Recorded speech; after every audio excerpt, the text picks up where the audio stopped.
नमस्कार. हिंदू जागृती न्यास आणि घंटाळी मंदिर संस्थान यांच्या वतीने संपन्न होत असलेला गंगा दशरा आणि आध्यात्मिक महत्त्व असलेला ज्येष्ठ अधिक मास या निमित्ताने आयोजित करण्यात आलेल्या व्याख्यानमालेतील आजचे 8वे पुष्प.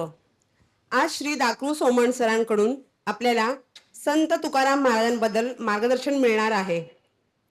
संत तुकाराम हे 7व्या शतकातील वारकरी संत होते. 17व्या शतकातील वारकरी संत होते. त्यांचा जन्म देहू या गावात माघ शुद्ध पंचमीला झाला. पंढरपूरचा विठ्ठल हे त्यांचे आराध्य दैवत. वारकरी संप्रदायातल्या प्रवचनात, कीर्तनात शेवटी पुंडलिका वरदे हरी विठ्ठल श्री ज्ञानदेव तुकाराम पंढरीनाथ महाराज की जय असा आजही आपण जयघोष करतो. जयघोष 21व्या शतकात करतो. यावरूनच आपणास त्यांच्या कार्याचे महत्त्व कळते. जनसामान्यांना ईश्वर भक्तीचा सुगम मार्ग दाखवून वारकरी संप्रदायाची अखंड परंपरा त्यांनी निर्माण केली. समाज प्रबोधनाची मुहूर्तमेढ ठरवणारे सुधारक लोककवी म्हणून तुकाराम महाराजांना आज आपण ओळखतो. भागवत धर्माचा कळस होण्याचे महाभाग्य त्यांना लाभले. तुकोबाची गाथा ही अखंड ज्ञानाचा स्रोत म्हणून आजही जनसामान्यांच्या मुखामध्ये कायम आहे. ही संत परंपरा, ऋषी परंपरा आपल्या देशवासियांना लाभलेली सोन्याची खाणच आहे. असा थोर महासंतांच्या चरित्राचे मार्गदर्शन आजचे व्याख्याते श्री सोमन सर आपणास करणार आहेत. मी सरांना विनंती करते की त्यांनी आम्हास मार्गदर्शन करावे. वृक्षवल्ली आम्हा सोयरी वनचरे, वृक्षवल्ली आम्हा सोयरी वनचरे, वृक्षवल्ली आम्हा सोयरी वनचरे, वृक्षवल्ली आम्हा सोयरी वनचरे, पक्षी ही सुस्वरे आळवीती, वृक्षवल्ली आम्हा सोयरी वनचरे, वृक्षवल्ली आम्हा सोयरी वनचरे, वृक्षवल्ली आम्हा सोयरी वनचरे, वृक्षवल्ली आम्हा सोयरी वनचरे.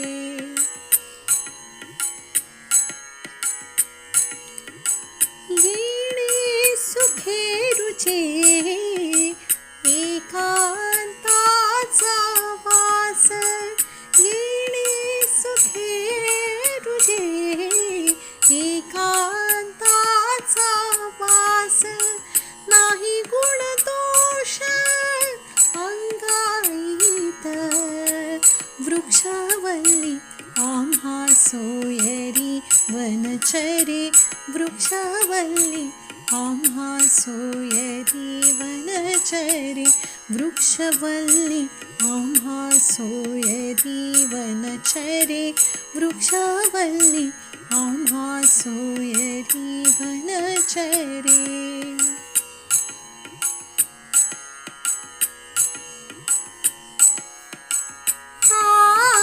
आकाश मंडप पृथ्वी आसन,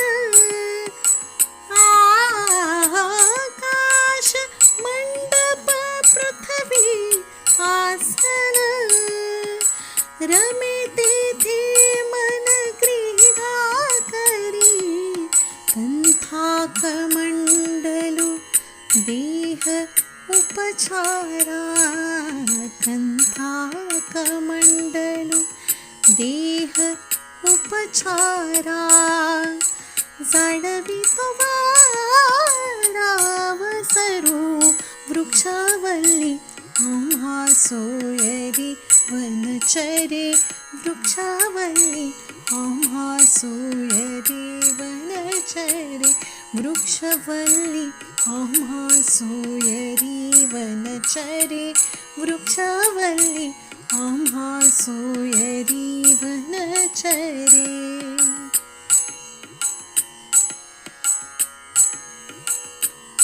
हरिकथा भोजन परवडी विस्तार, हरिकथा भोजन परवडी विस्तार, हरी कथा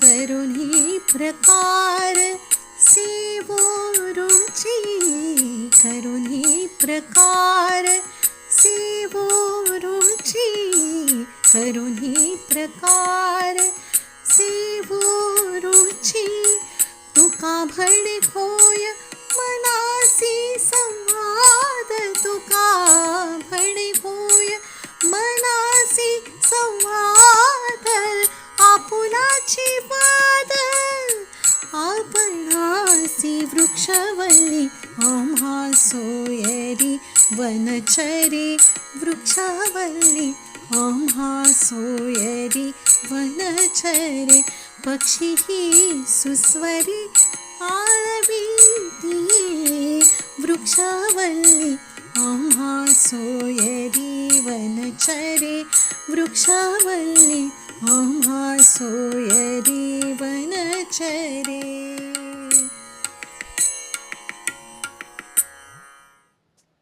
नमस्कार. वक्रतुंड महाकाय सूर्यकोटी समप्रभ निर्विघ्नं कुरु मे देव शुभकार्येषु सर्वदा. या देवी सर्वभूतेषु बुद्धिरूपेण संस्थिता नमस्तस्यै नमस्तस्यै नमस्तस्यै नमो नमः. मित्रांनो, आत्ता जे गीत ऐकलं वृक्षवल्ली आम्हा सोयरे संत तुकारामांचं आहे, त्या काळातलं आहे. माझी मुलगी अमेरिकेत असते, डॉक्टर अरुंधती. तिला काल मी फोन केला की माझं या विषयावरती भाषण आहे, तर हे गीत जरा तू मला पाठव. तिने व्हॉट्सअपवर लगेच गीत पाठवलं आणि मी आमचे प्रसादजी यांचं अभिनंदन करतो, आभार मानतो की त्यांनी ते गीत सुरुवातीला लावलं. आणि डॉक्टर अरुंधतीचे आभार मानतो कारण तिने बरोबर वेळेवरती ते गीत पाठवलं. आज आपण संत तुकारामांवरती बोलणार आहोत.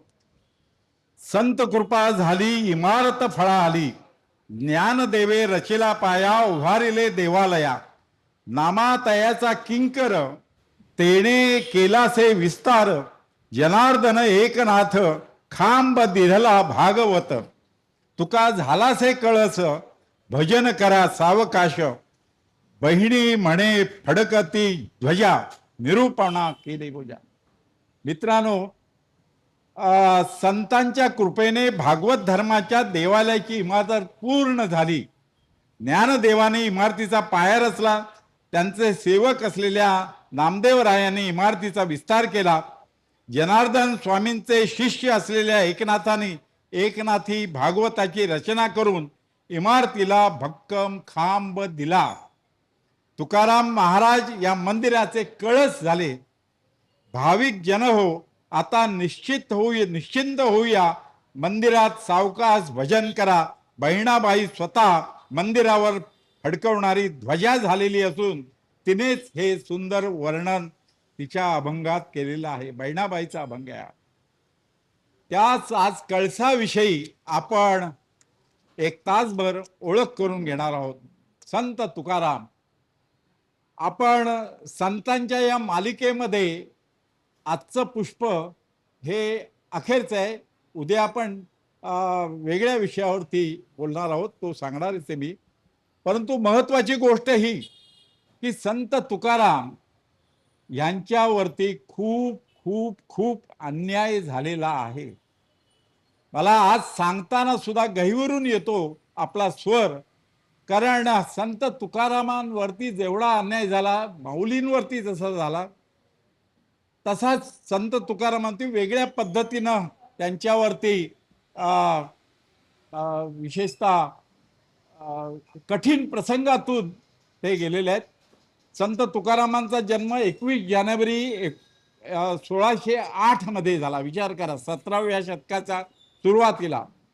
आणि 19 मार्च 1650ला त्यांचं निधन झालं. सदेह वैकुंठाला गेले. अर्थात त्याबद्दल सुद्धा मी सांगणार आहे. कोण कोण आतापर्यंत असे सदेह वैकुंठाला गेलेले त्याबद्दल सुद्धा बोलणार आहे. पुण्याजवळ देहू हे गाव आहे आणि तिथे मोरे कुळात अंबिले आडनावाच्या घराण्यात संत तुकारामांचा जन्म झाला. पिढीजात व्यवसाय वाण्याचा. बघा, मी मुद्दाम सांगतोय, नुसतं टाळ कुटत राहू नका, अध्यात्माचा अभ्यास हे करू नका, साधना करू नका, व्यवसाय सांभाळला पाहिजे. आपला व्यवसाय करून आपण अध्यात्म मार्ग चोखाळला पाहिजे मोक्षासाठी. पण संत तुकारामांनी सुद्धा वाण्याचा पिढीजात व्यवसाय केला. पिता त्यांचा बोल्लोबा आणि मातेचं नाव कनकाई, त्या काळची नाव आहे ती. गुरु केशव चैतन्य आणि शिष्य बहिणाबाई. मूळ पुरुष विश्वांबर. बघा, मी संपूर्ण वंशवृक्ष त्यांचा अभ्यासला, कोण कोण कसं कसं, वडील कोण. विश्वांबर हे मूळ पुरुष या घराण्यातले. हरिबोवा त्यांचा मुलगा विठोबा, त्यांचा मुलगा दाजी, त्यांचा मुलगा शंकर, त्यांचा मुलगा कान्होबा आणि त्यांचा मुलगा बोल्लोबा आणि त्यांचा मुलगा संत तुकाराम. हे का सांगायचं, त्यावेळची नावं सुद्धा कशी होती बघा. आता ही अशी नावं ठेवली जात नाही, पण तुकाराम हे आपल्यातलं सध्याचं नाव आहे. शुद्ध बीजापोटी फळे रसाळ गोमटी. वय वर्ष 13. बघा, 13व्या वर्षी वृद्ध पित्यानं पिढीजात चाललेला सावकारी व्यवसाय होता आणि व्यापार आणि महाजनकी होती, ते त्यांच्या स्वाधीन केलं. वय वर्ष 13. 13व्या वर्षी या पुत्रानं ती जबाबदारी स्वीकारली व्यापाराची. सर्व गोष्टी शिकून घेतल्या आणि त्यांचा विवाह पहिली पत्नी रखमा हिच्याशी झाला. पण दुर्दैवानं ती दमेकरी होती. दम्याचा तिला आजार होता लहानपणापासून. मामाची कन्या होती. नंतर दुसरा विवाह केला त्यांनी. आप्पा गुळवे श्रीमंत घराणं होतं, त्यांच्या मुलीशी केला. त्या पत्नीचं नाव आवडी माहेरचं आणि सासरचं आडनाव जिजाबाई असं नाव होतं. 17व्या वर्षी वडिलांचं निधन झालं. पाठोपाठ वडील गेल्यानंतर माता पण निधन झालं आणि थोरल्या भावाची पत्नी, तिचं पण निधन झालं. आणि नंतर थोरला भाऊ लगेच पुढच्या वर्षी पत्नीचं निधन झाल्यानंतर घर सोडून निघून गेला, तीर्थयात्रेला गेला. तुकारामांना एकूण 4 मुलं होती. पहिल्या पत्नीचं नाव रखुमाई, तिचा मुलगा संतोबा. आणि हा मुलगा दुष्काळ पडला त्यावेळी लहानपणीच वारला. दुसरी पत्नी जिजाबाई, तिला 2 कन्या होत्या. भागीरथी ही मोठी कन्या, काशी दुसरी कन्या आणि नारायण हा त्यांचा पुत्र. हे मी परिवार का सांगतोय, कारण ही जबाबदारी तुकारामांनी सांभाळली. आता गुरु परिवार, कारण गुरु हे महत्वाचं. तर गुरु कोण बघा, मी मालिका सांगतो. संत तुकारामांचे गुरु बाबाजी चैतन्याचे गुरु केशव चैतन्याचे गुरु राघव चैतन्याचे गुरु विश्वंभराचे गुरु सच्चिदानंद बाबांचे गुरु ज्ञानेश्वरांचे गुरु आपल्याला माहिती आहे निवृत्तीनाथ. आणि निवृत्तीनाथांचे गुरु आपल्याला माहिती आहे गहिनीनाथांचे गुरु गोरक्षनाथ आणि गोरक्षनाथांचे गुरु मच्छेंद्रनाथ आणि मच्छेंद्रनाथांचे गुरु आदिनाथ. ही गुरु परंपरा आहे. गुरुविणं नाही, गुरु पाहिजे. त्या काळामध्ये आध्यात्मिक ज्ञान देण्यासाठी आताच्या मुलांना विचारलं तुमचे गुरु कोण, तर ते सांगतील की गुगल हा आमचा गुरु. कारण गुगलवरती सगळे उत्तर काढतात. आपण काही अडलं गुगलला नमस्कार करून त्याला सांगायचं तो. आणि ह्याच्या पुढे आता AI युगात तर तुम्हाला कुठलाही प्रश्न पडला, तुम्हाला प्रश्न पडणारच नाही. तुम्ही मॉलमध्ये शिरलात की तुमचा चेहरा बघून तुम्हाला गाईड केलं जाईल, तुमचा स्टॉल कुठला आहे, तुम्हाला काय पाहिजे, कुठल्या रंगाची साडी पाहिजे आहे, ते सगळं महिलांना भगिनींना डायरेक्टली त्याच बरोबर स्टॉलमध्ये त्याच रंगाची साडी पुढे आणली जाईल. AI मुळे हे सगळं त्या मशीनला माहीत होणारे, रोबोला माहीत होणारे.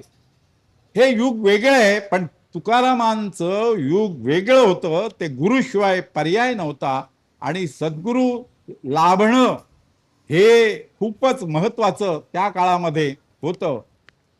आता 1630 मध्ये मोठा दुष्काळ पडला आणि व्यापार घटला, सावकारी संपली. पहिली पत्नी आणि मुलगा यांचं निधन झालं. ते सुद्धा कसं झालं मी आता सांगणार नव्हतो, पण सांगतो. अन्नान्न दिशा, अन्न मिळालं नाही म्हणून त्या पहिल्या पत्नीचा मृत्यू झाला, असं ग्रंथामध्ये लिहिलेलं आहे. बघा, अन्न मिळालं नाही म्हणून गुरेढोरे उपासानं मरण पावली. व्यवसायाचं दिवाळं निघालं, कर्ज झालं होतं, दिवाळं निघालं. संत तुकाराम काय म्हणतात? संसारे झालो अति दुःखे दुःखी, माय बाप सेकी क्रिमी लिया. दुष्काळे आटिले द्रव्ये, नेला मान. स्त्री एकी अन्न करिता मेली, लज्जा वाटे युवा त्रासलो वा दुःखा. व्यवसाय देखे तुम्ही येता. भाषा त्यावेळची आहे, पण एक अगोदर आपण समजून घ्यायला पाहिजे. संत तुकारामांचे जे जे अभंग आहेत, 5000 अभंग आहेत, त्यामध्ये अनेक लोकांनी आपापल्या रचना घुसडलेल्या आहेत. त्यामुळे संशोधकांना बरंच काम करावं लागलं. काय काम करावं लागलं? तुकारामांचे अभंग कोणते असतील ते शोधून काढावं लागलं आणि घुसडलेल्या लोकांचे अभंग त्यांनी बाजूला काढले आणि तुकारामाची गाथा प्रसिद्ध झाली. ते सुद्धा मी सांगणारे ब्रिटिश गव्हर्नमेंटनी नंतर त्याच्यामध्ये संशोधन करायला माणसं नेमली आणि तुकारामाची अस्खलित गाथा ही तयार झाली. पण हे झाल्यानंतर दुष्काळ पडला, हे सगळं गेलं, पण त्यांच्या आवारामध्ये घराच्या देऊळ होतं विठ्ठलाचं, ते त्याने दुरुस्त केलं, हे सुद्धा सांगायला पाहिजे. पुढे मोक्षाची तीव्र इच्छा झाली होती. देऊळजवळ भामनाथ नावाचा डोंगरावर एकांतात राहायचं असं ठरवलं त्यांनी. देऊळजवळ भामनाथ नावाचा डोंगर आहे आणि 15 दिवस अखंड नामस्मरण करण्यात त्यांनी घालवले. भामनाथ आणि भंडारा हे 2 डोंगर आहेत, लहानसे आहेत. पत्नी त्यांची दुसरी पत्नी ती थोडी कजाग होती. आत्ताच्या भाषेत सांगायचं तर कजाग होती. अर्थात ती त्यांना बोलायची, टाकून बोलायची. त्या काळामध्ये सहन केलं. आता सुद्धा काही पुरुष सहन करतातच ना, पण आता तो काळ नाहीये, तो काळ वेगळा होता. पण सहन करायचे आणि अध्यात्माचा अभ्यास करायचा हे विशेष. आणि त्यांनी महत्वाची गोष्ट म्हणजे ज्ञानेश्वरी, एकनाथी भागवत, नामदेव एकनाथ, अभंग एकनाथांचे, ह्याचा अभ्यास केला. आणि पुन्हा व्यापाराचा मोह होऊ नये म्हणून त्या कर्ज घेतलं, देणं बिणं सगळ्या त्या वह्या इंद्रायणीमध्ये बुडवल्या. काळ बघा तो कुठला होता तो. आणि कुटुंबीय लोक त्यांना नावं ठेवायला लागले. निंदेची तमा न बाळगता त्यांनी आपली भक्ती चालू ठेवली. आणि संत नामदेव त्यांच्या स्वप्नामध्ये आले आणि त्यांना म्हणाले, अरे तुझं कवित्व एवढं आहे, तू कवी होशील उत्तम. संतांची उच्छिष्टे बोलतो उत्तरे, कायम या गवारे जाणावे हे. विनय वृत्तीने अभंग रचायला त्यांनी सुरुवात केली. मी जरा फास्ट ट्रेनने तुम्हाला नेतोय कारण विषय वेगळा आहे, मोठा आहे म्हणून. पण हे चरित्र बघितलं की आश्चर्य याचं वाटतं त्या काळाचं. त्या काळामध्ये वेदांचा अभ्यास करायला उच्चवर्णीयांनाच फक्त परवानगी होती. समाजातील इतर माणसांना परवानगी नव्हती. खरं सांगायचं तर सनातन वैदिक धर्माचं तत्वज्ञ म्हणजे एका वाक्यात सांगायचं तर माणसानं माणसाशी माणसासारखं वागावं, हे सनातन वैदिक धर्माचं तत्व आहे. पण ते राहिलं. माणसं माणसांशीच जनावरासारखी ट्रीटमेंट द्यायला लागले त्या काळात. आणि तो त्रास संत तुकारामांना अध्यात्माचे अभ्यासक असून झाला. आणि मला सांगायला वाईट वाटतं की त्यांना वेदांचं अध्ययन नाही करता आलं. त्यांना काही संशोधक म्हणतात संस्कृतचं ज्ञान थोडंफार होतं म्हणून गीता थोडीफार अभ्यासली त्यांनी, पण ज्ञानेश्वरी आणि एकनाथी भागवत हे 2 ग्रंथ त्यांनी, संतांची उच्छिष्टे उष्ट विचार करा, असा संत स्वतः आपल्या अभंगामध्ये कबूल करतोय. माझा नाईलाज झाला आणि म्हणून मी ज्ञानेश्वरीचा अभ्यास केला, संत एकनाथी भागवत ग्रंथाचा अभ्यास केला आणि माझा त्यात. पण जागतिक कीर्तीचे कवी होते म्हणून त्यांचा अभंगाचा आपण पुढे बघणार आहोत. काय अभंग लिहिले. आत्ताच जो अभंग आपण ऐकलात तो मला सांगा, पर्यावरण वगैरे शब्द आत्ता आपण ऐकतो, वृक्ष तोडू नका आत्ता आपण ऐकतो. नाशिकला कुंभमेळ्याच्या जागेत वृक्षतोड झाली, आपण सर्वजण त्याच्या विरोधात होतो, वृक्ष तोडू नका. मित्रांनो, एक एक वृक्ष किती वर्ष लागतात वाढायला, तोडायला एवढा वेळ लागत नाही. लवकर तोडले जातात, पण त्याचा वाढवायला किती वेळ लागतो. आणि वृक्षामुळे या वर्षीचा उन्हाळा आपल्या असह्य झालेला आहे. असा उन्हाळा पूर्वी नव्हता. मला वाटतं आणखी असंच जर चालू राहिलं वृक्षतोड तर 15-20 वर्षात काय काय होईल, पुढची पिढीला उन्हाळे किती सहन करावे लागतील असं वाटतं. पण नामदेवानी स्वप्नात दृष्टांत दिला, त्यानंतर त्यांचं आयुष्य बदललं आणि त्यांनी चैतन्य परंपरेतील बाबाजी चैतन्य नामक सत्पुरुषाने माघ शुक्ल दशमी 23 जानेवारी 1640 या दिवशी तुकारामांच्या हा गुरु स्वप्नात आला आणि त्यांनी मार्गदर्शन दिलं. स्वप्नात येऊन उपदेश केला. काय दिला उपदेश हो, कुठला मंत्र दिला? त्या काळामध्ये संत तुकारामाला ते गोल्डन मंत्र, सुवर्णमय मंत्र, तो म्हणजे राम कृष्ण हरी, हा स्वप्नात त्यांना दिला.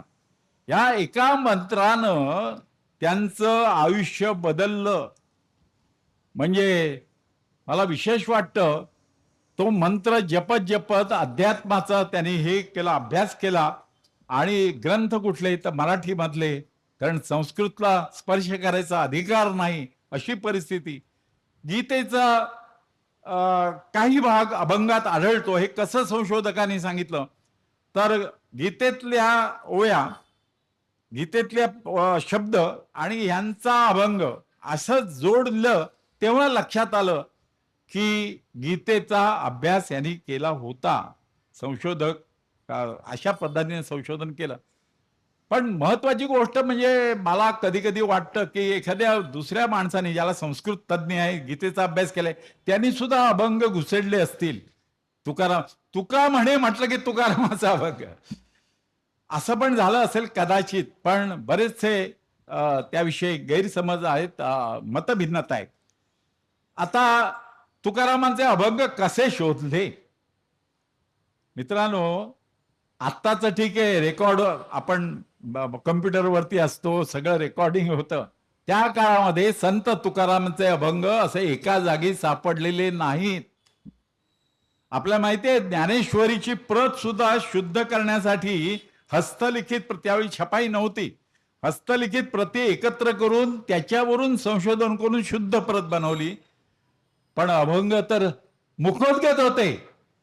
अनेक लोकांच्या मुखोद्गत अभंग होते. काही ठिकाणी टाचणं होती, वहीवरती लिहिलेलं होतं, छपाई नव्हती त्या काळामध्ये. तुम्ही मला सांगा, संशोधकांनी कसं संशोधन केलं ते मी तुम्हाला सांगतो. किती मेहनत घेतली. आपल्याला संत अभ्यासताना संतांच्या चरित्रातून आपल्याला शिकायचंय, आपल्याला घडवायचंय, मूळ उद्देश तो आहे. आणि त्यासाठी हे लेखी एकत्र सापडलेले नाहीत अभंग. म्हणून तळेगाव दाभाडे, तुम्हाला नाव माहिती असेल गावाचं, येथील वारकरी त्रिंबक कासार, या त्रिंबक कासारनी 40 वर्ष संत तुकारामांचे अभंग गावोगावी हिंडून मुखोद्गत असतील ते लिहून लिहिलेले असतील त्याची प्रत गोळा करून, त्यावेळी झेरॉक्स मशीन नव्हतं, 40 वर्ष काम केलं या ग्रस्तानी.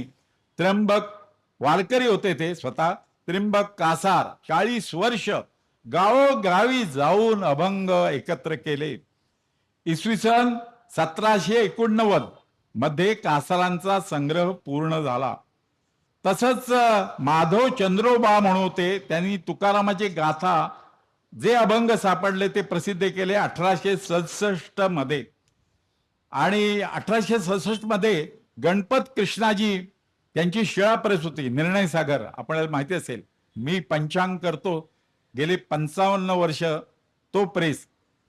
त्या गणपत कृष्णाजींनी सुद्धा 1841 मध्ये पहिलं पंचांग छापील प्रसिद्ध केलं होतं.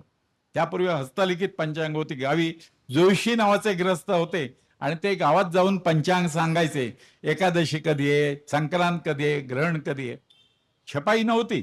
1841 साली गणपत कृष्णाजींनी पहिलं पंचांग प्रसिद्ध केलं, छापील. मित्रांनो, त्यांनी तुकारामाची गाथा निर्णय सागरची प्रसिद्ध केली. पण ब्रिटिश लोक सुद्धा ह्याबाबत, ब्रिटिशांनी एक चांगलं केलं, चांगली कामं पण काही केली. त्याच्यामध्ये हे काम आहे, सर अलेक्झांडर ग्रांट या मराठी प्रेमी इंग्रजी अधिकाऱ्यानं हे सर्व संत तुकारामांच्या अभंगाविषयी गव्हर्नर बार्टल फ्रियर यांना संत तुकारामांच्या अभंगाचे महत्व सांगितलं, पटवून दिलं आणि त्यासाठी परवानगी घेतली.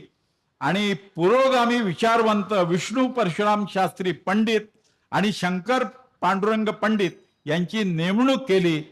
सर्व हस्तलिखित अभंगाची जमा करा, त्याच्यात संशोधन करा आणि त्याची शुद्ध प्रत तयार करा. आणि 1869 मध्ये इंदू प्रकाश छापखान्याचे मालक जनार्दन सखाराम गाडगीळ आणि पंडित हे दोन बंधू ग्रांड साहेब, गन साहेब यांनी 4500 म्हणजे 4500 अभंग एकत्रित करून तुकाराम गाथा प्रसिद्ध केला. आपण तुकारामाची गाथा म्हणतो, ते तुकाराम गाथा प्रसिद्ध केला असं म्हणतात. पण ब्रिटिश माणसांनी हे काम करायला पंडित नेमले आणि तुकाराम गाथाची शुद्ध प्रत ही निर्माण केली. हे विशेष आहे.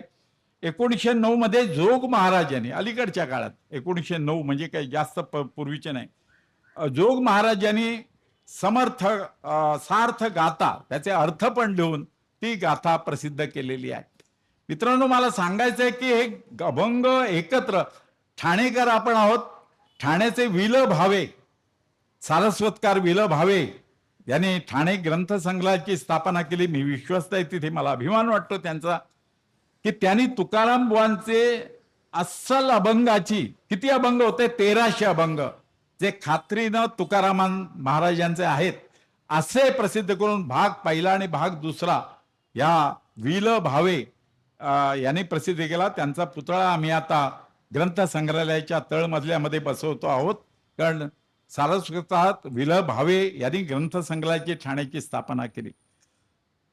आता संत तुकारामांचे अभंग आपण बघणार आहोत, पण ते लोकप्रिय का झाले याचं कारण त्यांनी वापरली जी भाषा होती ती सर्वसामान्यांची भाषा आहे. आपण अभंग बघितले की लक्षात येईल, आपण हे गुणगुणतोय, तुकारामाचे आहेत की नाही माहीत नाही, पण ते गुणगुणतोय. आपण रेडिओवर ऐकलं असेल, कुठेतरी गाण्याच्या कार्यक्रमात ते अभंग ऐकले असतील. तर ती सर्वसामान्यांची भाषा आहे आणि कौटुंबिक भाषा आहे, मनाला हृदयाला स्पर्श करणारी भाषा आहे. संत तुकाराम स्वतःच्या भाषेबद्दल काय सांगतात ते ऐकूया. आम्हा घरी धन शब्दांचीच रत्ने, शब्दांचीच शस्त्रे यत्न करू, शब्दची आमुच्या जीवाचे जीवन, शब्दे वाटू धन जन लोका, तुका म्हणे पहा शब्दची हा देव, शब्दची गौरव पूजा करू, असं संत तुकारामांनी त्यांच्या भाषेबद्दल बोलताना. आता बघूया, सुरुवात करूया आपण. त्या कुठले कुठले अभंग आपल्या नेहमीच्या माहितीचे आहेत. कन्या सासुराशी जाये, मागे परतोनी पाहे. आता भगिनीला लक्षात येईल, पण त्यांना येणार नाही, त्यांच्या वडिलांना लक्षात येईल. मुलगी जेव्हा सासरी जायला निघते एका मुलीचे वडील म्हणून मी सांगतोय, माझे डोळे गहिवरत आहेत सांगताना सुद्धा स्वर. ती जेव्हा सासरी जाताना मागे बघते आपल्या वडिलांकडे, आपल्या आईकडे, आपल्या भावंडांकडे, ती दृष्टी तुकारामांनी बरोबर हेरली. कारण त्यांना कन्या होत्या, त्यांचे विवाह झालेले होते. मला तुम्ही सांगा, असा कवी होणं, महाकवी आहेत संत तुकाराम. कारण किती बारीक गोष्ट संसारातली ही त्यांनी हेरली.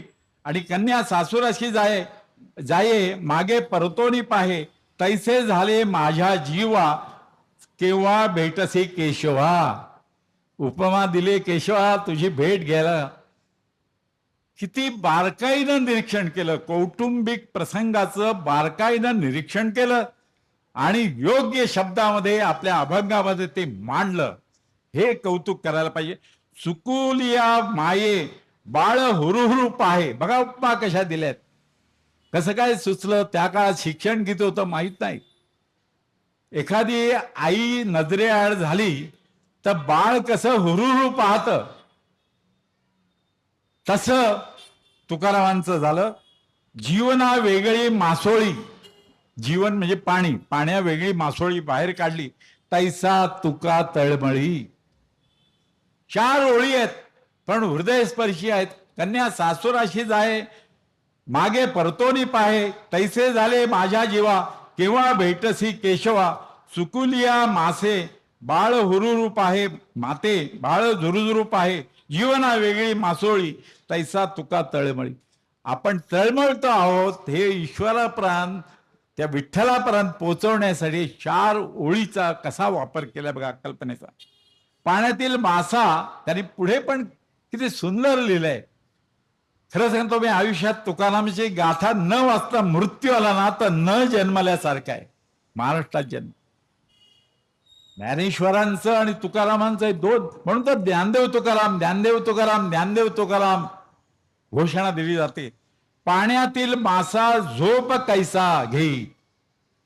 पाण्यात राहणारा मासा झोप कसा घेत असेल हा प्रश्न मला नाही, तुकारामांना त्या काळी पडला आणि तो अभंगात त्याने ओला. जावे त्याच्या वंशा तेव्हा कळे. पुढे ते म्हणतात, पाण्यात मासा कसा झोपत असेल आणि त्याच्या वंशाला जावं तेव्हाच आपल्याला कळेल. तो प्रत्येकाचं आयुष्य किती वेगळं असतं हे त्यांनी सांगितलं. उच्च वर्णात जन्मल्याचा अभिमान, अंधश्रद्धा, वेद पठण, कर्मठ जीवन पद्धती, कर्मकांड, शब्द प्रामाण्य, पुस्तकी पांडित्य इत्यादींवर संत तुकारामांनी हल्ला चढवलेला आहे त्यांच्या अभंगातून. आपण जे म्हणतो ना, आधुनिक काळात पुढच्या पिढीला, मी शेवटी सांगणार आहे आज, आपण पुढच्या पिढीला जमून घ्यायचं असेल तर कसं वागावं ते सांगणार आहे. पण संत तुकारामांनी त्या काळामध्ये 17व्या शतकात हे कसं काय विचार कसे आले असतील हे सगळे. भक्ती मार्गात सुद्धा बघा, उच्च वर्णात जन्मल्याचा खोटा अभिमान, अंधश्रद्धा, म्हणजे आज जे आपण अंधश्रद्धा निर्मूलन, अंधश्रद्धा ठेवू नका म्हणतो ते, वेद पठण, कारण संस्कृत म्हणजे उच्चवर्णीयांनाच वेद पठणाचा अधिकार होता, त्यांना तो मिळाला नाही. कर्मठ जीवन पद्धती, कर्मकांड, शब्द प्रामाण्य, पुस्तकी पांडित्य यावर संत तुकारामांनी अभंगातून हल्ला चढवलेला आहे. म्हणून ते पुढच्या पिढीला आपलेसे वाटतात. आत्ताची जी विचारसरणी आहे तशी ती त्यांना वाटते. धर्म हीच नैतिकता असं ते आग्रहाने सांगतात. धर्म कोणता? मानवता. माणसानं माणसाशी माणसासारखं वागावं हाच वैदिक सनातन धर्माचा मंत्र आहे. आता मी त्याच्यात हल्ली जोडतो, निसर्गाशी सुद्धा माणसासारखं वागायला पाहिजे. झाडं तोडता कामा नयेत, ती लावली पाहिजेत. आता ते पुढे काय म्हणतात, अंगावर काटा येतोय सांगताना सुद्धा, लेकरांना मारणारे आई बाप. आपलं हृदय कळवळतं. एखादी आई प्रेमानं मारत असेल, मुलगा सुधारावा म्हणून मारत असेल, नवऱ्याचा त्रास झाला म्हणून मारत असेल, मुलांवरती राग काढत असेल, नवऱ्यावर काढता येत नाही म्हणून मुलावरून काढत असेल, भांड्यांवरती काढता येत नाही म्हणून काढत असेल, पण लेकनाला मारणारे आई बाप हुंडा देऊन मुलींना विकणारे आईबाप. हे मी सांगत नाही, तुकारामाने लिहिलंय, त्याच्या ग्रंथामध्ये लिहिलंय. खराब कविता लिहिणारे, बघा, खराब कविता लिहिणारे, नंतर पुत्र प्राप्तीसाठी नवस बोलणारे, पुत्र हवा दिवा दीपक म्हणून नवस बोलणारे. त्यांनी म्हटलंय नवस बोलून जर पुत्र होत असतात तर नवऱ्याची गरज काय होती, असं एका अभंगात म्हटलेलं आहे स्पष्टपणे. बघा, जोगी म्हणजे हे भोंदू जे लोक आहेत, साधू आपण त्यांना म्हणता येत नाही, भोंदू लोक, बुवा, त्यांच्या विरोधात लिहिलंय तुकारामाने. जोगी, भविष्य सांगणारे ज्योतिषी. भविष्य मी सांगितलंच, ग्रह माणसाचे जीवन घडवतात, पण आकाशातील ग्रह नव्हे, माणसाच्या स्वभावातील ग्रह, आग्रह, विग्रह, दुराग्रह, संग्रह, पूर्वग्रह, अनुग्रह, हे ग्रह माणसाला घडवतात. तर ज्योतिषी तंबाखू खाणारे आणि पिणारे, बघा, तंबाखू खाऊ नका हा संदेश देणारे, यांना त्यांनी अभंगातून शिव्या दिल्या आहेत. शिव्या दिल्या आहेत असं लिहिलंय, पण त्यांच्याविषयी अभंगातून त्यांनी वाईट लिहिलेलं आहे. काय बघा ना, समाज सुधारणा. तुम्ही आम्ही काय करतो, जेव्हा संत तुकारामांचं आयुष्य हे आपण अभ्यासतो त्यावेळी लक्षात येतं आपण काय प्रयत्न करतो यासाठी. बघा, तुकारामांबद्दल इतका सर्वसामान्यांच्या जवळ गेलेला, त्यांच्या रोजच्या दुःखाशी समरस होणारा दुसरा संत कवी नाही. खेडेगावातला शेतकरी असो किंवा एसी रूम मध्ये बसणारा ऑफिसर असो, संत तुकाराम म्हटला की तो आपला वाटतो. का वाटतो? कारण आत्ताचे जे आधुनिक विचार आहेत त्यांच्याशी संत तुकारामांचे विचार हे समतोल आहेत. म्हणून आता पुढचा अभंग बघा. जे का रंजले गांजले त्यासी म्हणे जो आपुले, तोची साधू ओळखावा देव तेथेची जाणावा. हा, या 4 ओळी तुम्हाला नक्कीच पाठ असतील.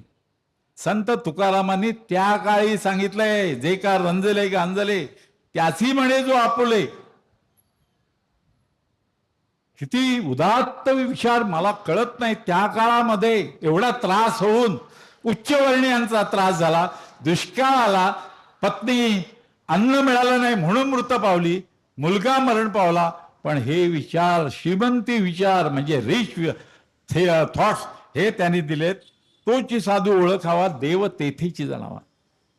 आपण संतांचं खरं सांगायचं तर 4च संत आपण घेतले, इतर संत सुद्धा महिनाभर केलं असतं तरी चाललं असतं, कारण शिकण्यासारखं खूप आहे. उदात्त मंत्र बघा, पुढचा बघा काय दिला संदेश. एकमेका सहाय्य करू अवघे धरू सुपंथ, मन करारे प्रसन्न सर्व सिद्धीचे कारण. मन प्रसन्न ठेवा. या दशहरामध्ये आपल्याला जे शिकायचं ते हेच, मन प्रसन्न ठेवा, चेहरा हसरा ठेवा. हसरा, स्माईल ठेवा. आज घरी गेल्यानंतर तुम्ही, मी पुन्हा एकदा सांगतो, आता 2च दिवस उरलेत, स्नान पुरं व्हायची वेळ आली, आपल्याला शुद्ध व्हायचंय, आपल्यातील दोष काढून टाकायचे. पाषाणातून मूर्ती साकार होते आहे, नको असलेला भाग काढून टाकायचा आहे. आता 2च दिवस उरले आहेत, घाई करा, घाई करा. आज घरी गेल्यानंतर चेहरा हसरा करा. विचारलं घरच्यांनी काय झालं सांगा, दाकरू सोमणाने सांगितलंय म्हणून चेहरा हसरा. Animals they never smile. प्राणी कधी हसतात का? नाही हसत. कुत्रा हसताना बघितलाय? मांजर दुसऱ्या मांजराला बघून हसताय का? नाही हसत. पण माणसाला ही देणगी नियतीनं, ईश्वरानं दिली आहे निसर्गानं, पण माणूसच हसायला विसरला.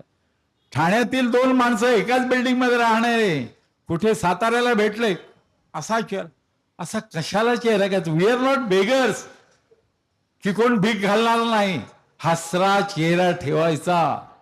आजपासून तुम्ही बघा, हो किती वय असो, आरशासमोर उभा राहा घरी गेल्यानंतर आणि चेहरा हसरा करा.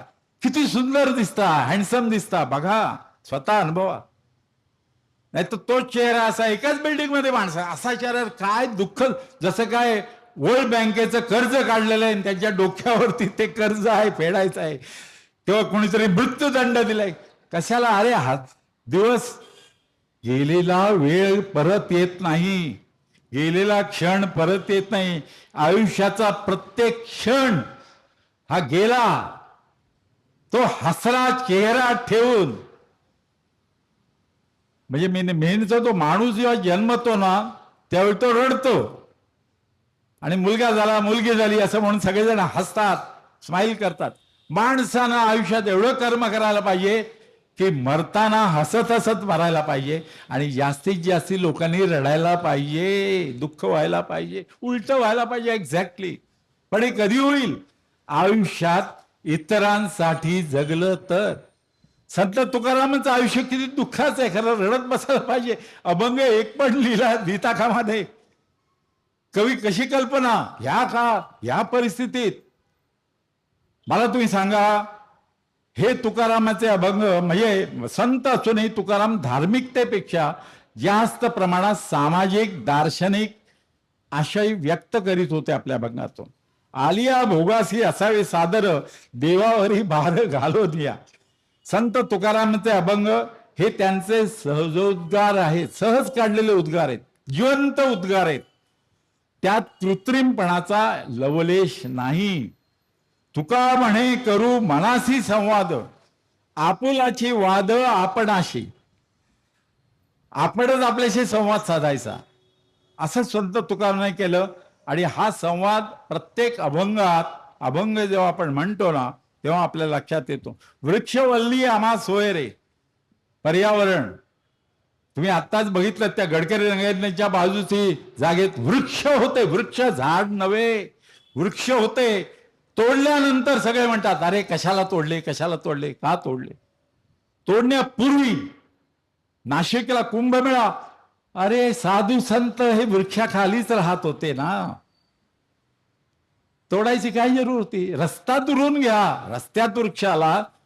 परदेशात हे करतात, लक्षात घ्या, वृक्ष मुळापासून उचलून दुसरीकडे लावतात, तोडत नाहीत. तुकारामाने काय म्हटलंय पुढे बघा, वृक्षवल्ली आम्हा सोयरे, पक्षीही सुस्वरे आळविती. जीवनामध्ये खरं म्हणजे रडण्यासारखी परिस्थिती असताना निसर्गाशी नातं साधणारा हा महाकवी, जागतिक कीर्तीचा महाकवी म्हटलं पाहिजे. येणे सुखे रुचे एकांत वास, नाही गुणदोष अंगा येत. आकाश मंडप पृथ्वी आसन, रमे तेथे मन क्रीडा करी. काय लिहिलंय? तुका म्हणे होय मनासी संवाद, आपुलाशी वाद आपणासी. आपलाच वाद आपण्याशी.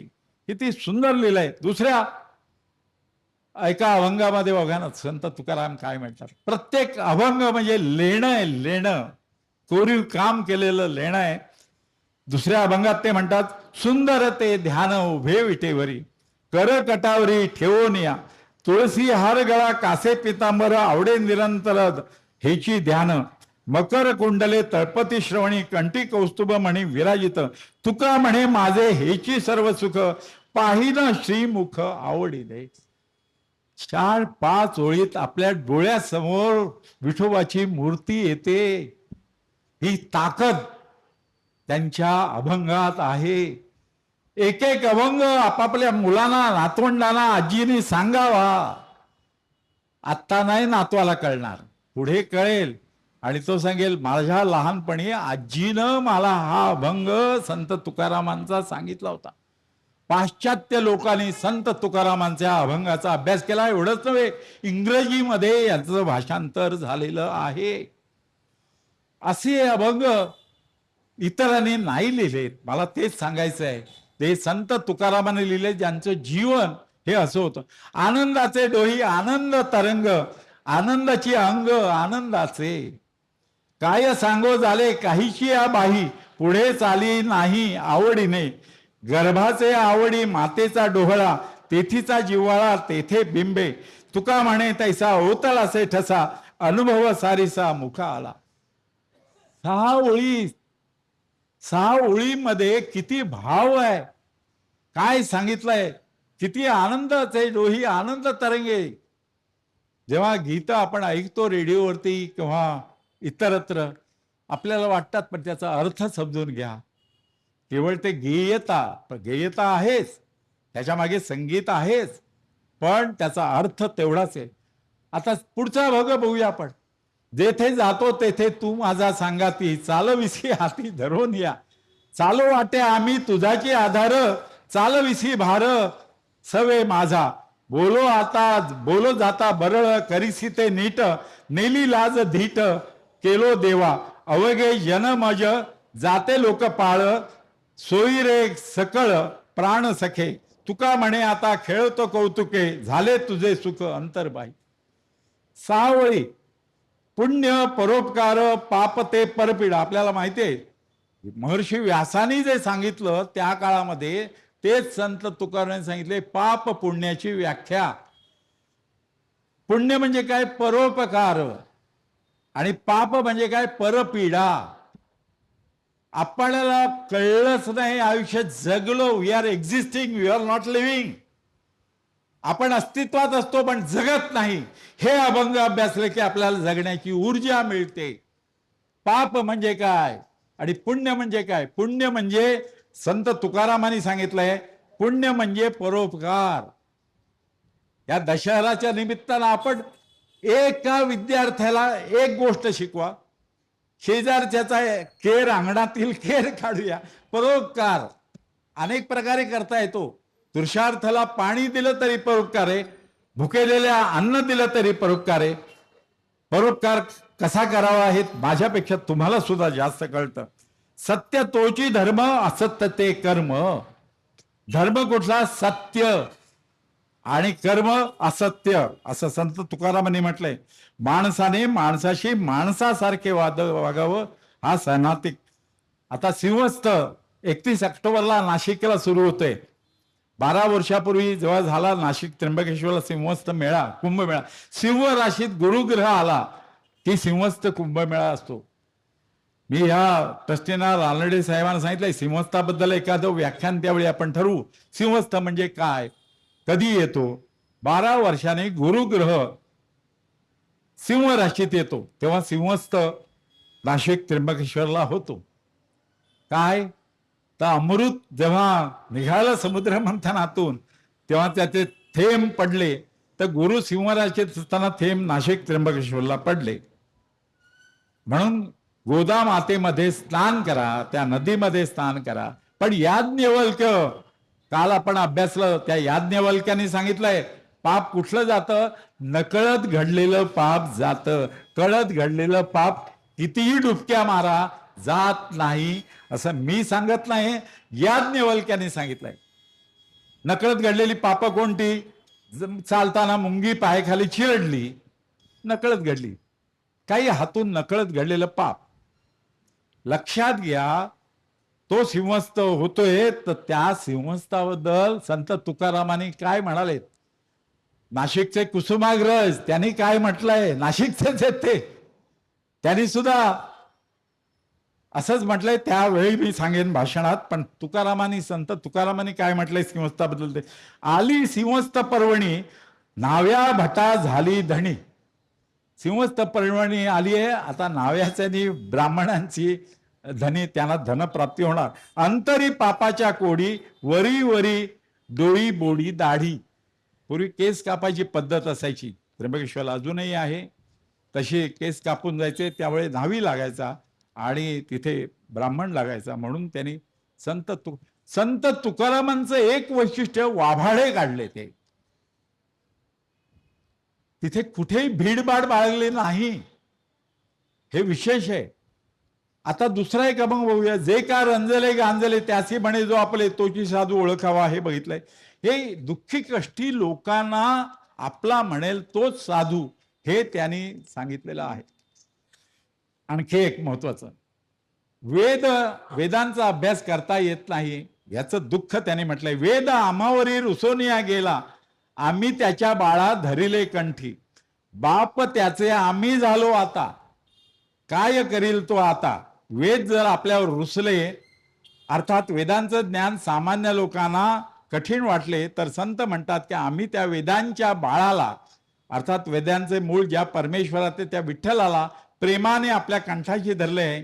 आता थेट त्या विठ्ठलाचे म्हणजेच वेदांच्या बापाचे भक्त झालो आहोत. त्यामुळे जर मूळ पिताच आपल्या पाठीशी असेल तर वेद आमचे काय वाईट करणार, असं संत तुकारामांनी त्याच्यामध्ये म्हटलेलं आहे. विशेष आहे.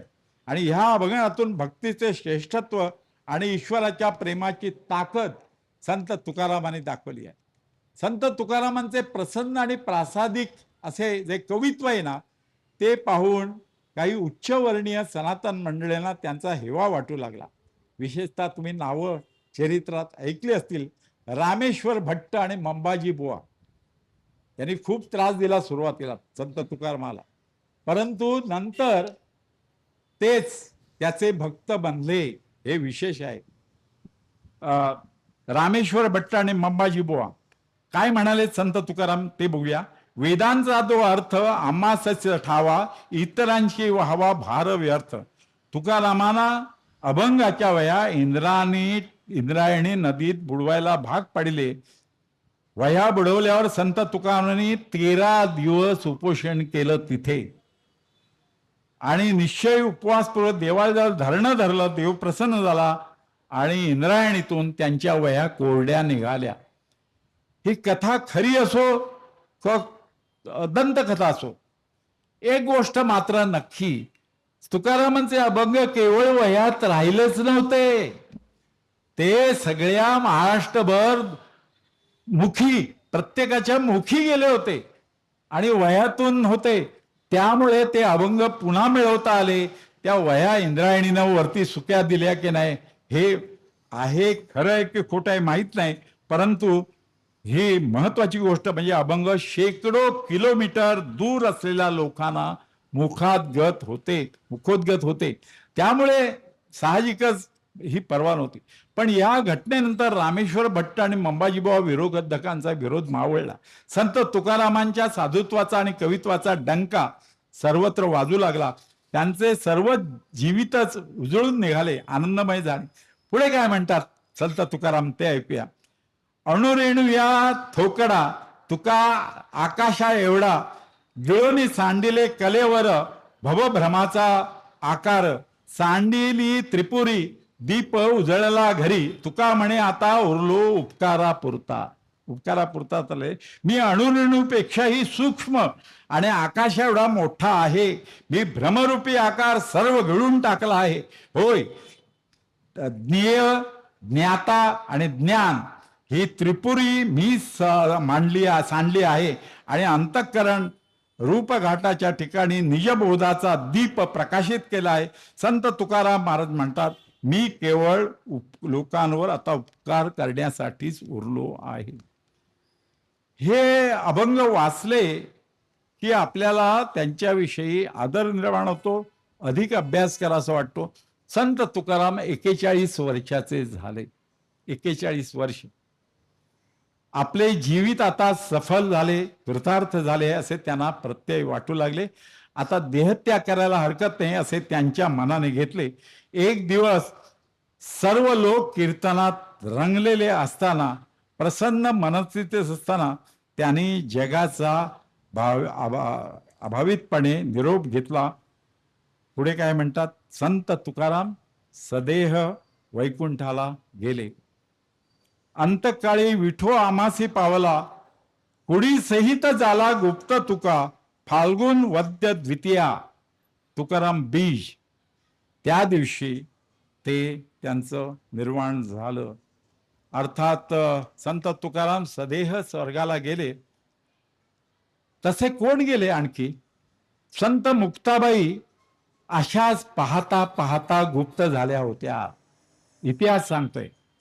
कबीर, संत कबीर नाव ऐकलंच असेल तुम्ही. त्यांचे दोहे पण कदाचित अभ्यास, काल करे व आज कर, आज करे व अब, पल में परले होगी बहुरी करेगा कब. उद्या जे करायचं ते आज करा, आज करायचं ते आत्ता करा. एका प्रलय कधी होईल सांगता येत नाही आणि कधी करणार असं त्यांनी त्या दोह्यामध्ये 101 वर्षाचं आयुष्य. कबीरांचं निधन झालं. गुलाबाची शय्या त्यांनी ठेवली होती. गुलाब पुष्प होते आणि ते निद्रिस्त पडले त्याच्यावरती आणि एक शाल पांघरली त्यांच्या शिष्याने. त्यांचं निधन झालं आणि शिष्य येऊन शाल बाजूला करतायत. तो काय, ते गुप्त झाले, ते नव्हते तिथे, फक्त गुलाब पुष्प तिथे होती. ते सदेह स्वर्गाला गेले. शीख धर्माचे संस्थापक गुरु नानक यांच्याबद्दल सुद्धा कथा आहे. अंत्यसंस्कार हिंदूंप्रमाणे करायचे की मुसलमानाप्रमाणे करायचे याबद्दल चर्चा चालू होती त्यांच्या शिष्यांची. पण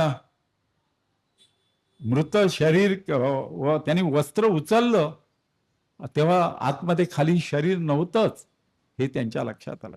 द्रविड साधू तिरुपन्न हा पण स्वदेह स्वर्गाला गेला. शैव साधू माणिक्य वाचकर सदैव वैकुंठाला गेले. अशी उदाहरणं आहेत सदेह वैकुंठाला जाणारे. आपल्याला संतांचं चरित्रात या गोष्टी कळतात. उपकारासाठी केले हे उपाय, येणे विण काय साड आम्हा, बुडत आहे जनन देखवे डोळा, येतो कळवळा म्हणून या, तुका म्हणे माझे देखितले डोळे, भोग घेते वेळे कळो. असं त्यांनी म्हटलंय. आम्ही जे उपाय सांगितले ते केवळ दुसऱ्यावर उपकार घडावा म्हणून आमचे त्या वाचून काय नडले होते. लोक भवसागरात बुडत आहेत हे देखवत नाही म्हणून त्यांचा कळवळा येतो. तुकाराम महाराज म्हणतात, पण माझ्या डोळ्याने मी या भवसागरात गुंतलेले लोक भोग भोगताना पाहणार आहे, करणार आहे. भोग भोगतानाच त्यांना आम्ही केलेल्या उद्देशाची आठवण होईल, मग त्यांना चांगला प्रकारे कळेल असं सांगितलं. त्यांनी अभंग जो त्यांच्या अर्थात निर्वाणीचं त्यांना अगोदर कल्पना आली असणार, त्यांनी लिहिलेला अभंग बघा. आम्ही जातो आमच्या गावा, आमचा राम राम घ्यावा, तुमची आमची हेची भेटी, येथून या जन्म तुटी, आता असो द्यावी दया, तुमच्या लागत असे पाया, येता निजधामी कोणी, विठ्ठल विठ्ठल बोला वाणी, रामकृष्ण मुखी बोला, तुका जातो वैकुंठाला. असं त्यांनीच आपल्या निधनापूर्वी लिहून ठेवलेले. आम्ही आमच्या गावाला परत जातो, तुम्ही आमचा रामराम स्वीकार करावा, तुमची आणि आमची ही शेवटची भेट आहे, यानंतर जन्मभर ताटातूट होणार आहे. मी तुमच्या पाया पडतो, आता दया करा, मला जाऊ द्या. तुमच्या घरी कोणी आले तर विठ्ठल विठ्ठल बोलत जा, मुखामध्ये रामकृष्ण असावे, तुकाराम वैकुंठाला चाललो आहे. कधी कधी वाटतं फोनवरती बोलताना आपण हॅलो म्हणण्यापेक्षा विठ्ठल म्हणायला काही हरकत नाही. म्हणजे तेवढंच आपल्याला आनंद मिळेल. ईश्वर नाम घेतलं जाईल. मित्रांनो, आपण गेले 4 दिवस संतांचं आयुष्य नुसतं लांबून बघितलं. खरं सांगायचं तर त्यांचे ग्रंथ हे अभ्यासले पाहिजेत, वाचले पाहिजेत आणि आपल्या जीवनात एक जरी एका संतापासून शिकलो ना तरी आयुष्य आपलं उजळून निघू शकतं. आता मी पुरुष संतांबद्दल बोललो, काही स्त्रिया महिला वर्ग इथे बसलाय म्हणून सांगतो. महिला संत होऊन गेल्या, खरं म्हणजे त्यांच्याविषयी एक मालिका करता येईल. पहिली संत कवयित्री महिला, आद्य मराठी कवयित्री महदास ईसा. चक्रधर स्वामींच्या काळात ज्यावेळी मराठीचा उगम झाला त्यावेळी मराठी ढवळे, मातृके, गर्भकांड अशा ओव्या त्यांनी लिहिलेल्या आहेत. महदा ईसा आपल्याला बऱ्याच लोकांना नाव माहीत नसेल, जे साहित्याचा अभ्यास करतात त्यांना माहीत असेल. पण दुसरं नाव तुम्हाला नक्कीच माहीत असणार, ते आपण अभ्यासलंय, मुक्ताबाई. संत ज्ञानेश्वरांच्या भगिनी. मुंगी उडाली आकाशी, ताठी उघडा ज्ञानेश्वरा आपण अभंग ऐकले. आदिनाथ, मत्स्येंद्रनाथ, गोरक्षनाथ, गैनीनाथ, निवृत्तीनाथ आणि मुक्ताबाई. तिने रचलेलं काव्य स्त्री असून रचलेलं काव्य विशेष आहे. जनी तिसरी महिला कवयित्री, संत कवयित्री जनाबाई. 300 अभंग आहेत. 1350 तिचा काल. सोयराबाई, संत चोख्यामळा यांची पत्नी सोयराबाई, हिचे अभंग असेच विशेष आहेत. 5वी निर्मळा, ही निर्मळा संत कवयित्री, ही संत चोख्यामळा यांची धाकटी बहीण, तिने सुद्धा अभंग कविता रचलेल्या आहेत. नंतर कानोपात्रा आपल्याला माहिती असेल, तुम्ही ऐकले पण असतील, कान्होपात्रा. मंगळवेढ्याला श्यामा वेश्या तिची ही कन्या कान्होपात्रा. पंढरपूरला तिने 26 अभंग लिहिलेत, पण प्रत्येक अभंग ची गेयता, त्यातलं अर्थपूर्ण असे ते आहेत. त्यानंतर प्रेमाबाई, ही महिपतीनं लिहिलेलं आहे प्रेमाबाईचं नाव, तिचे पण अभंग फेमस आहेत. बहिणाबाई, ते आपण बघितलं, यांची शिष्या, तुकारामाची शिष्या. आता बहिणाबाईचं जे घराणं होतं ब्राह्मण, उच्चवर्गीय घराणं, तिचा नवरा बीजेवर होता, म्हणजे एक पत्नी निवर्तली, नंतर दुसरं लग्न बहिणाबाईशी केलं, आणि ही तुकारामांची भक्त. तेव्हा तिचा पती, सासू सासरे थोडा त्रास द्यायला लागले तिला, तुकारामाची कशाला तू हे करते, अभंग वाचतेस, अभ्यासते.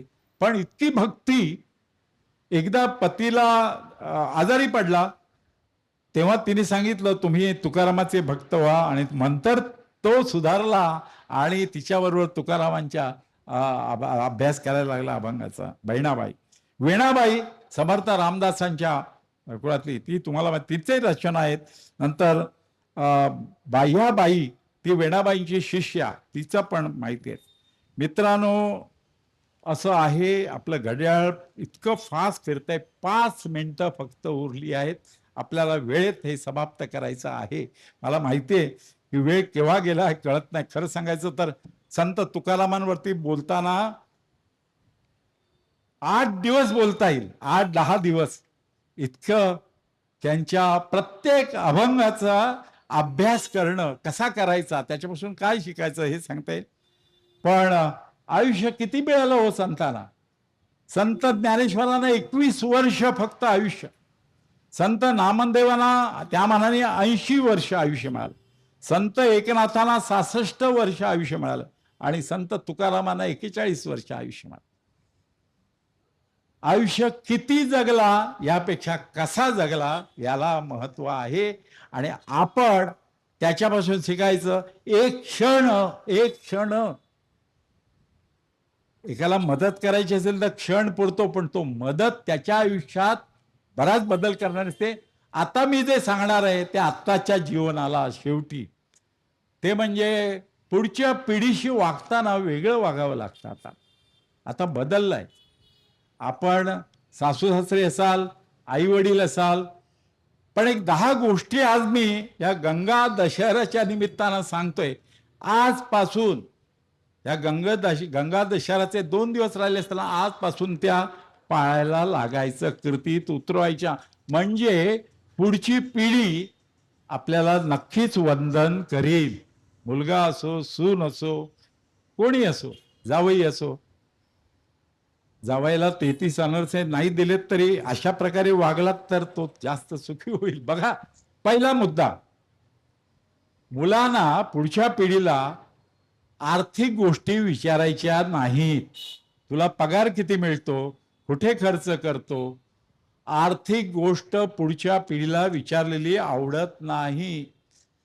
काही तर असे विचारतात की पगार किती मिळतो, हातात किती मिळतात, म्हणजे कापून सगळं जाऊन चैन पडत नाही. विशेषतः कोकणामध्ये ही पद्धत होती, हातात काय मिळतं तुझ्या मुलाच्या. खरं सांगू का, आवडत नाही पुढच्या पिढीला. पहिला मुद्दा आजपासून अंमलात आणायचं, पगार वगैरे विचारायचा नाही, पैसे विचारायचे नाही. दुसरी गोष्ट, सून चालली बाहेर, कुठे जातेस विचारायचं नाही, कानाला खडा. आल्यानंतर कुठे गेली होतीस विचारायचं नाही, सुनेला आवडत नाही. हे प्रॅक्टिकल आहे हा, आजच्या काळातलं, आधुनिक काळातलं. कुठे गेलीस विचारायचं नाही. तिसरा मुद्दा, 10 मुद्द्यापैकी, आमच्या वेळी असं होतं असं घरात बोलताना बोलायचं नाही. पुढच्या पिढीला ते आवडत नाही. आमच्या वेळी असं होतं, आता तुम्ही असं करताय, आवडत नाही. तुमच्या काळी तुम्ही केलं, तुमचं नशीब होतं, आता तसं नाही. ओके. चौथा, कोणी घरी पाहुणा आला तर आपल्या तब्येतीचं रडगाणं सांगायचं नाही त्या पाहुण्याला. तो गेल्यानंतर काय असेल ते बोला एकट्यानेच आपल्याशी, पाहुण्याच्या देखत बोलायचं नाही. काही लोकांना सवय असते, अरे काय गुडघे दुखतात, आता ते गुडघे दुखणारच ना, एवढे वय वापरलं त्यावेळी धावत होतात त्यावेळी तुम्हाला गुडघे आहेत याची कल्पना सुद्धा नव्हती. मग ऑपरेशन करायचं आहे वगैरे, आलेल्या माणसाला त्याच्यात इंटरेस्ट नसतो, मुलांना ते आवडत नाही. पाचवा मुद्दा खूपच महत्वाचा, घरातल्या गोष्टी बाहेर सांगायच्या नाहीत कुठेही.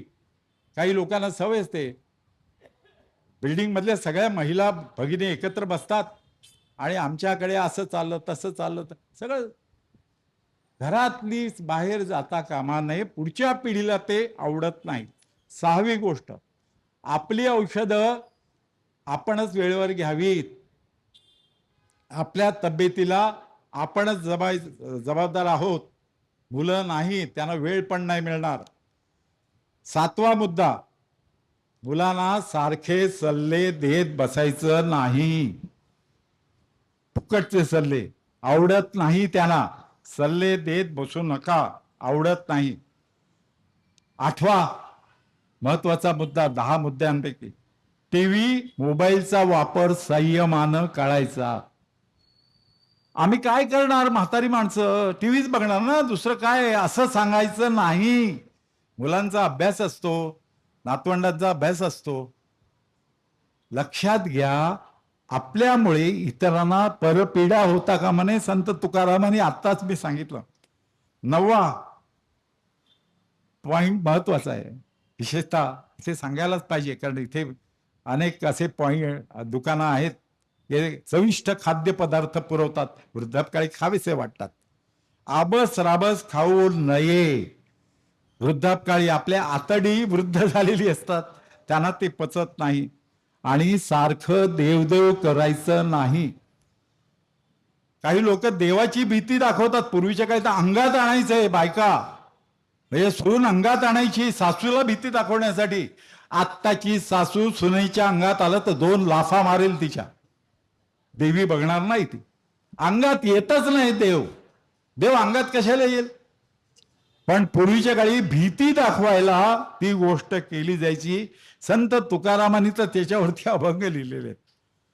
आबस रबस खायचं नाही. आणि शेवटचा 10वा मुद्दा तो म्हणजे पुढच्या पिढीला स्वच्छतेची आवड असते.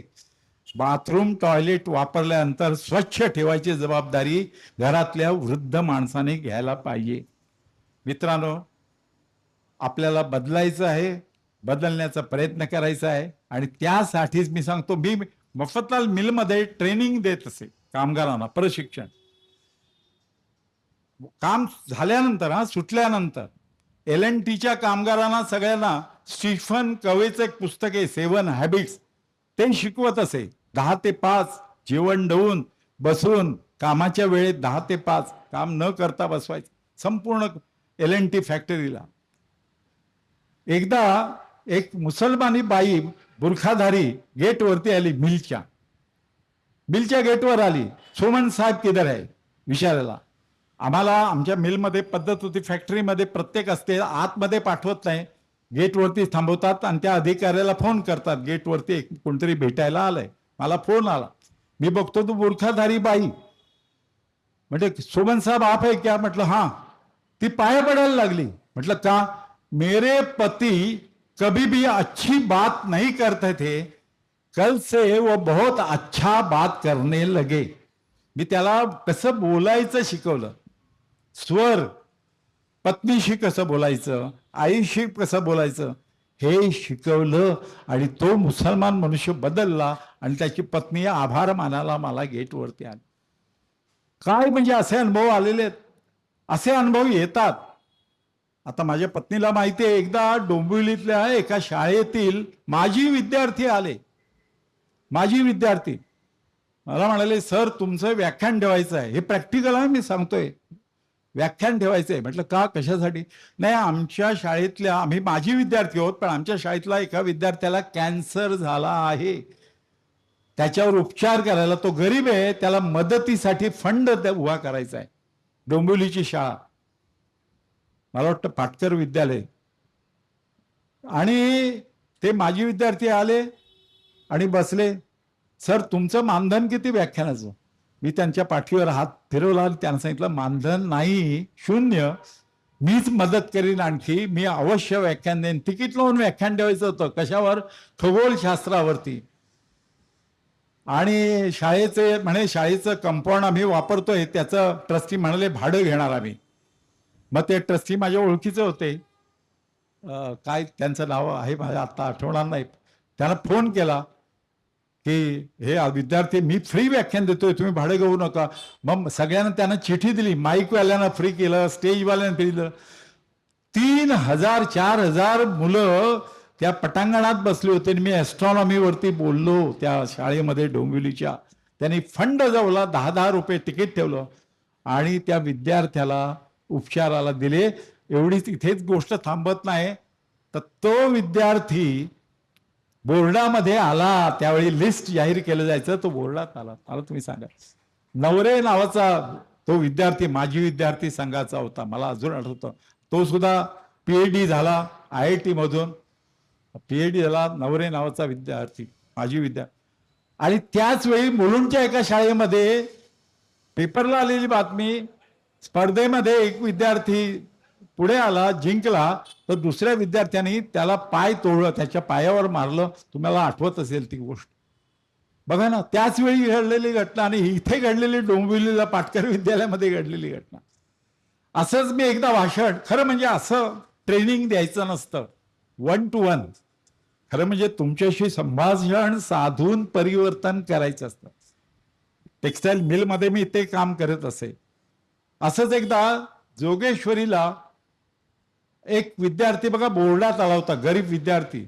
माधव गडकरी त्यावेळी लोकसत्तेचे संपादक होते. म्हैसकर मला वाटतं त्याचं नाव विद्यार्थ्याचं. बरीच वर्ष झाली. तिथे भाषण होतं चाळीमध्ये आणि मी भाषण केलं असंच परिवर्तनाचं. आणि दुसऱ्या दिवशी मला फोन आला एका माणसाचा लँडलाईनवरून, सर तुमचं भाषण ग्रेट झालं, पण एक बाई आमच्यातली बदलली. म्हटलं काय झालं? तिच्या, तुम्हाला माहिती आहे चाळीमध्ये तिच्या दरवाजाच्या समोर आंब्याचं झाड होतं आणि ती कैऱ्या काढायची आणि स्वतःच घ्यायची, इतरांना आंबे देत नसे. ते म्हणजे दुसऱ्या दिवशी, भाषणाच्या दुसऱ्या दिवशी तिने माणसाला एका चढवलं, सगळे आंबे चाळीतल्या सगळ्यांना वाटले.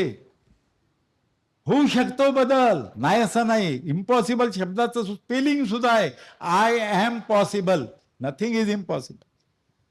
बदल होऊ शकतो आणि असा होतो. मित्रांनो, कमिटमेंट पाहिजे आणि त्या दृष्टीने आपण जगलं पाहिजे. एकदा तर कितीतरी घटना अशा आहेत. एकदा आकाश दर्शनाला वांगणीला आम्ही जात असू, 100-1 लोक असायची, आकाश दर्शन करीत असे. 100-1 लोक असायची आकाश बघायला. मी काळोखात, त्यावेळी लेझर पॉइंटर नव्हता, त्यावेळी याची फोकसचा एक बॅटरी असायची, बॅटरीनं आकाश दाखवून. तर एक गर्दीमध्ये 4 माणसं आली आणि प्रश्न विचारायला लागली. त्यातली 2 माणसं सारखे प्रश्न विचारायची, काळोखात दिसायचं नाही.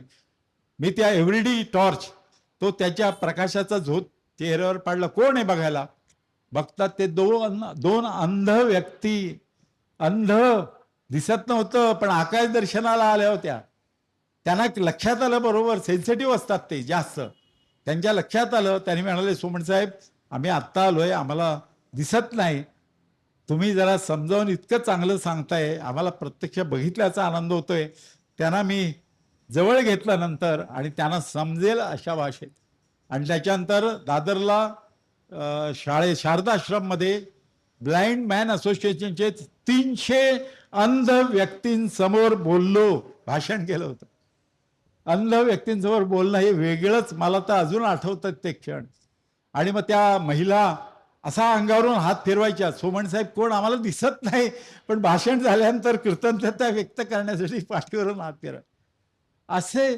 खरं सांगतो मी. आणि त्यांनी ओळख, एका बाईचा फोन आला, माझही ओळख करून घेतला. मिसेसने फोन घेतला, लँडलाईन होती, तिने फोन घेतला. तिला मिसेसने सांगितलं लिहून घे. ती म्हणे लिहून कशी गो, मी अंध आहे, तुम्ही सांगा मी लक्षात ठेवेन. मिसेसनं सांगितलं माझी ओळख आणि बरोबर बायोडेटा त्यांनी तो म्हणून दाखवला नंतर. आणि तीच बाई मला वाटतं 20-25 वर्षांनी डोंबिवलीला एका लग्नाला गेलतो, श्रीराम सिद्धेंच्या मुलाचं लग्न होतं. आवाज ऐकून तिने ओळखलं सोमन तुम्ही आला ते. जबरदस्त जग आहे, जग आहे सुंदर आहे, आपण सुंदर व्हायला पाहिजे. त्यासाठी आपला चेहरा हसरा ठेवायला पाहिजे. आज गंगा दशरथाच्या निमित्तानं आजपासून घरी गेल्यानंतर आरशात बघा, चेहरा हसरा ठेवा आणि उद्यापासून हसरा चेहरा कायम ठेवा. आणि दुसऱ्याच्या जीवनात आनंद फुलवताना आपल्याला आनंद वाटला पाहिजे. पूर्वीच्या काळात असायचं आपण भुकेलं असायचं, पण अन्न वाढताना आनंद वाटायचा त्याचा चेहरा बघून. भगिनीनो, आपण गंगा दशहरा या निमित्तानं आपण इथे रोज भेटतो आहोत. आम्हालाच उद्याचा दिवस संपल्यानंतर थोडं चुकल्यासारखं वाटेल. 3:30 वाजले की पावलं कदाचित या मंदिराकडे वळतील, पण थांबावं लागेल, इतर कामं करायची आहेत. मी संचालकांचे, या संस्थेचे, विशेषतः ह्या इथे कार्यकर्त्या ज्या आहेत नेहमी हसतमुख असतात, भाषण संपल्यानंतर लगेच कॉफी देतात. मला वाटतं खरखर हसत हसत हे काम नव्हे, ही सेवा आहे आणि ह्याचा फळ पुढच्या जन्मात नाही, याच जन्मात मिळतं, ते म्हणजे समाधान. धन्यवाद. खरंच आज सोमन सरांनी सांगितले जे महत्वाचे 10 मुद्दे आपल्याला आचरणात आणायलाच हवेत आणि ते आज काळाची गरज आहे. असो, संत तुकाराम महाराजांचे चरित्र, त्यांचे अभंग याबद्दल उत्कृष्ट मार्गदर्शन सोमन सरांकडून आपल्याला मिळाले. आज 21व्या शतकात सर्व महान ऋषी आणि थोर संतांचे विचार, त्यांनी केलेली चळवळ, समाज प्रबोधन आपणास किती मोलाचे मार्गदर्शन करते हे आपण जाणले. मी दाकृ सोमन सरांचे सर्वांच्या वतीने आभार मानते आणि त्यांनी असेच आम्हाला मार्गदर्शन करावे ही सदिच्छा व्यक्त करते. उद्या गंगा दशरा शेवटचे पुष्प घेऊन सौ मेधाताई सोमन या आर्य चाणक्याबद्दल आपण सर्वांना मार्गदर्शन करणार आहेत. त्याचा सर्वांनी आजच्या सारखाच लाभ घ्यावा ही विनंती. तसेच समारोपानंतर चहा पाण्याचा लाभ घ्यावा. धन्यवाद.